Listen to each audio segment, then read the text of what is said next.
Hey guys, welcome back to my channel. My name is Brian from NY Blade EDC, and today I'm reviewing the Freeman Outdoor Gear 451 button lock flipper.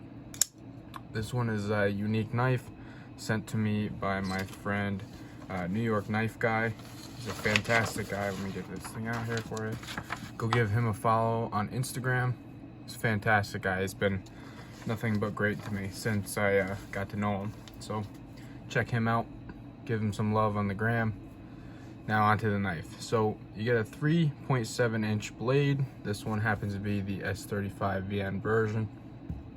And you get a 5.1 inch handle, which is aluminum.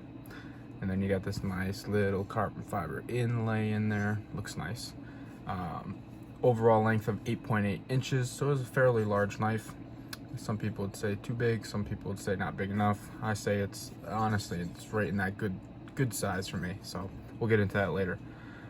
Weighs 5.5 ounces. As I said, this is aluminum, so that keeps the weight down.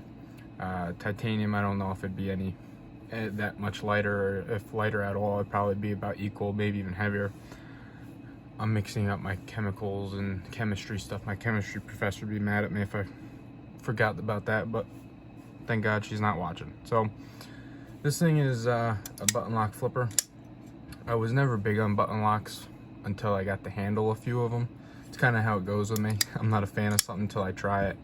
But I'm forgetting a size comparison. Let's get into that first. Jesus, this is all a mess. We got the Benchmade 940.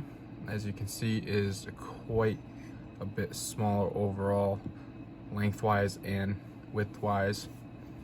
Then we got an Ontario Rat Model 1, which is relatively close. Probably one of the closer sizes knives that I'm going to show you here. Then we got a PM2, Spyderco PM2. It's slightly shorter overall, about the same width again. And then a new acquisition for me, one of my newer knives, the No Choil DLT exclusive 3.5 inch Warney XM18. I won't be doing a review on this because I already have an XM18 Warney review, which would be my fatty review. You can go check that one out. But back to this knife. So like I said, the button lock thing, I'm not a huge fan of button locks until I got to try one. Specifically, I think it was a Smock was my first button lock flipper, and that kind of got me into them. And then this one was actually the second one I got to handle, the same exact knife, and I kind of just fell in love with them. I've never bought my own besides the Spyderco Smock, but I do happen to enjoy them. But let's get into my size rating, or my rating overall. So the size, like I said, the blade is 3.7 and 5.1, so you got an overall of 8.8, and I love the size of this thing. I really do. It's a big knife. It can handle some work. People are always saying, oh, does that really mess with the cutting? In theory, I don't think it should, because it's already a thick knife to begin with. So you can see the blade tang. It's pretty thick all the way down to the tip. And that angle is pretty wide on there. It's a pretty broad angle for cutting, so it's not really a slicer per se, so I wouldn't say that would mess up the cutting. But yeah, back to the size. So overall, that 3.7, when you're somewhere near a 3.5 inch blade for me, I get all excited inside, because that's my wheelhouse. 3.5 inches, if it's close to it, it can handle some big jobs, it can handle the small jobs, and it's just like my favorite all-around blade length. So 3.7 inches here, and the handle's nice size, not too big. So I gave it a size rating of 16 out of 20.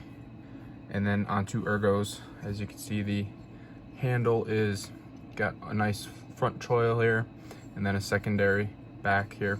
Put the rest of your fingers, and then a nice flat top. And you got some jimping right there, and underneath.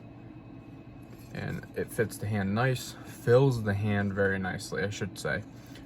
It doesn't make your hand feel like you're holding on to some giant knife, you know. And it doesn't feel small in the hand. So it's that good middle ground. Like I said, they found the middle ground with this. So Ergos, I gave it a 13 out of 20. And the only reason I gave it a 13 is because it doesn't feel fantastic, but it does feel good. So I took a few points off for that and just being picky.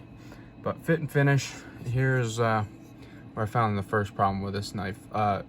This knife has been taken apart, but he said that he had 0 issues with pulling it apart. So the screws all look kind of mangled up to me. They just look odd. They don't look stripped, they just look odd to me.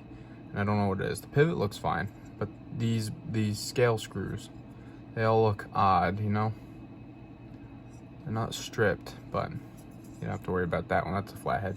But yeah, those screws all look some weird to me. So I don't know if that has to do with manufacturing or what. But blade is centered as it could be. Blade is as centered as it possibly could be, in my eyes at least.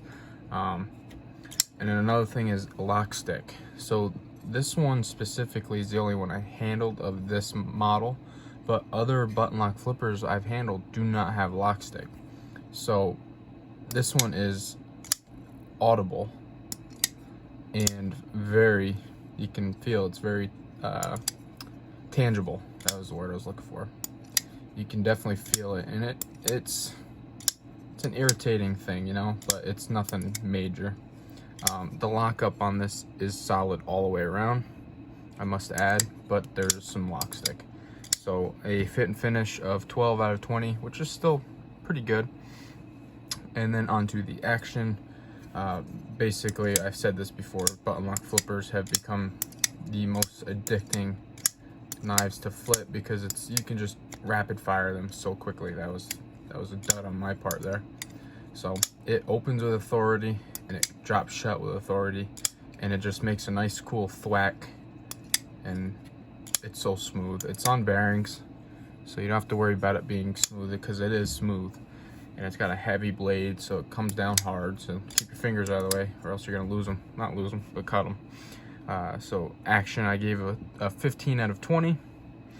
And now on to price. So price on these, this is actually a fairly nice priced knife. I shouldn't say fairly priced, I like the price of this knife. $225 is the base price of this knife, and that I believe is the D2 version. And I'm not sure if the S35 VN is much more. I believe it's like 240-ish or 245. I pulled up prices, but I couldn't find this exact model to give you a price on this one. But with the carbon fiber S35 VN, I believe it runs 240, which for me is actually fantastic. You're getting a nice aluminum handle milled nicely, the carbon fiber inlay. S35 VN is a very nice steel, and you're getting this cool little grind. So I like this knife. Flipper with bearings, $225. I gave it a price rating of 16 out of 20. So when you add them up, you get a 72 out of 100, and to me that deserves 2 thumbs up. I recommend this knife. Check it out, get it in hand, flip it a few times. Unlike that was a bad one. And make your own opinions. You know, I'm just here to give you some numbers and my opinion on it, and hopefully help you just decide if you want to buy the knife or not. So I want to thank you guys for watching. If you're not subscribed, please do so. Leave a like, comment, message me on Instagram. I love talking to you guys, and hope to see you guys for the next one. So thanks for watching, guys. Take care.